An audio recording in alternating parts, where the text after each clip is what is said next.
Louer une photocopieuse serait-il parfois risqué? En tout cas, dans le sud de la France, plusieurs associations sportives se sont retrouvées dans une situation financière délicate pour n'avoir pas bien lu leur contrat de location. Les explications entre Frontignan et Montpellier, dans l'Hérault, donc, d'Aurélie RL et Lucas Garcia. Pris au piège, ces dirigeants d'un club de tennis doivent 43 000 € pour la location de cette photocopieuse qui vaut 5 000 € maximum. Aujourd'hui, ils ont le sentiment d'avoir été manipulés par un commercial. On ne nous a pas dit qu'au bout de 22 mois, là, ça serait plus 30 € par mois, ça serait 2 800 € par trimestre de notre poche. Et là, c'était pas la même histoire.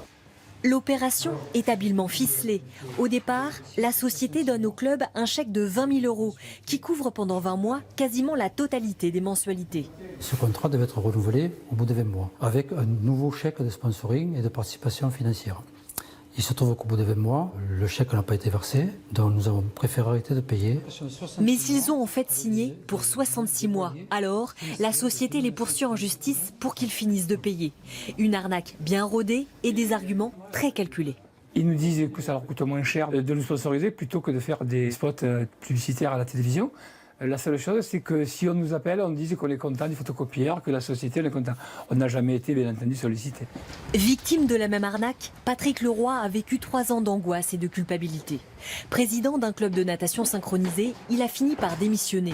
Lui vient de gagner son procès, mais les conséquences auraient pu être désastreuses. C'était la mort assurée du club. On est obligé de mettre la clé sous la porte. Donc 10 salariés, 300 familles prises en otage par ce système. Cet avocat a reçu une douzaine d'appels au secours venant de professionnels libéraux, de sociétés et d'associations. Les associations sont tout à fait vulnérables parce que même si une association se trouve dans le même état d'ignorance qu'un simple consommateur, pour autant, l'association n'aura pas le droit à la protection du droit de la consommation. De Perpignan à Nice, il serait plus d'une centaine à avoir déjà été piégés.